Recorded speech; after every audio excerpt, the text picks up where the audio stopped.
کرام السلام علیکم ورحمۃ وبرکاتہ۔ بسم اللہ الرحمن الرحیم۔ آج ہم حضرت معصوم قم سلام اللہ علیہ کے سلسلے سے گفتگو کریں گے کہ آپ کو شفیع کیوں کہا جاتا ہے۔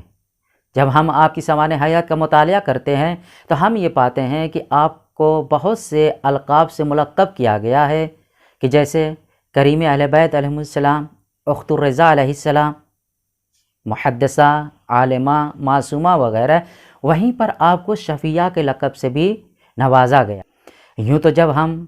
اس کائنات فانی پر نظر کرتے ہیں تو ہم یہ پاتے ہیں کہ خداوند متعال کی ذات والا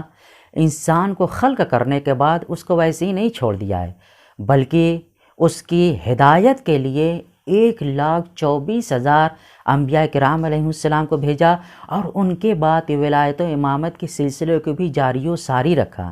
یہاں تک کہ ہمارے آخری امام حضرت مہدی عجل اللہ تعالیٰ فرجہ الشریف نے جیسی غیبت کو اختیار کیا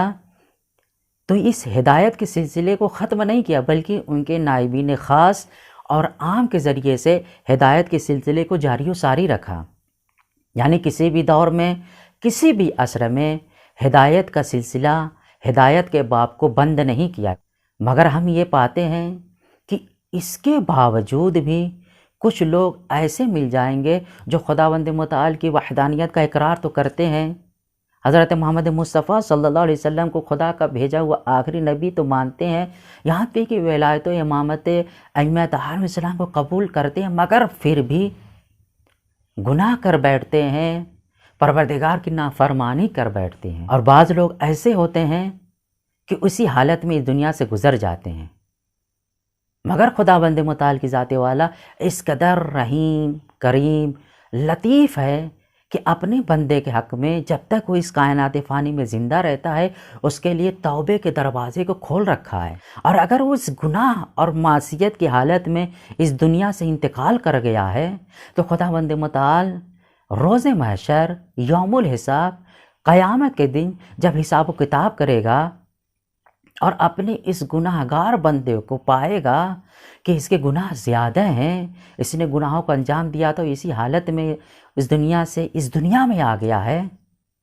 تو خداوند متعال وہاں پر بھی اپنے لطف و کرم سے شفاعت کے باب کو کھول رکھا ہے، شفاعت کے دروازے کو کھول رکھا ہے، اور یہ شفاعت خداوند متعال کے نزدیک ایک خاص مقام،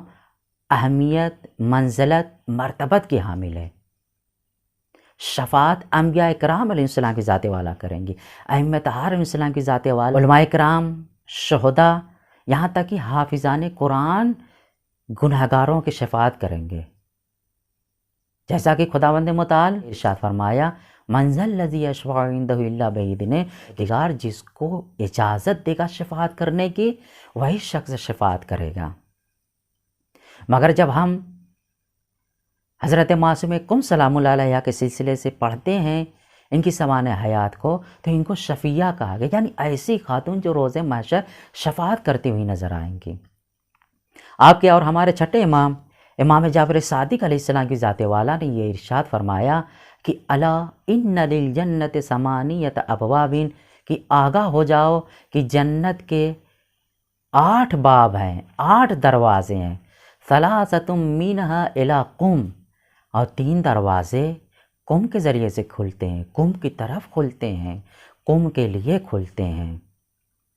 وَفِيهَا تُقْبَضُ امْرَأَةٌ مِّنْ اُلْدِي اسمها فاطمۃ بنت موسیٰ،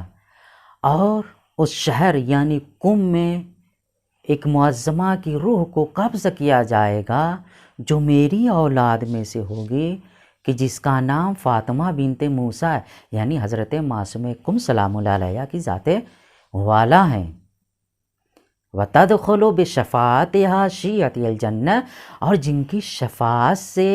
ہمارے شیعہ جنت میں داخل ہو جائیں گے۔ تو سوال یہ ہے کہ ان کی شفاعت کے ذریعے سے کتنے شیعہ جنت میں داخل ہو جائیں گے؟ بِأَجْمَعِهَا، سب کی سب شیعہ جنت میں داخل ہو جائیں گے۔ مگر علماء کرام کا یہ بیان ہے کہ جنت میں داخل ہو جانا صرف کمال کی بات نہیں ہے، بلکہ جنت میں درجات کو حاصل کرنا، درجے پر فائز ہو جانا کمال کی بات ہے۔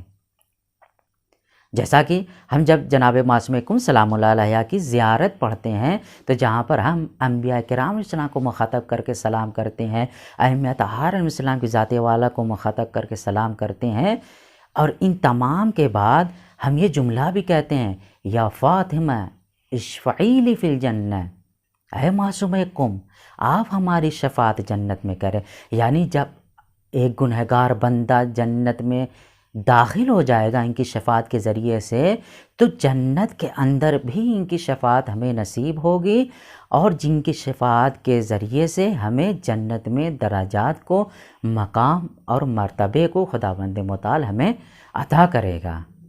لہٰذا ہم خداوند متعال کی بارگاہ میں دعا گو ہیں کہ خداوند متعال ہمیں جناب معصوم کم سلام اللہ علیہ کی زیارت نصیب فرمائے، اور ان کی شفاعت روز محشر اور جنت میں بھی ہمیں نصیب فرمائے۔ وآخر دعوانا ان الحمد للہ رب العالمین۔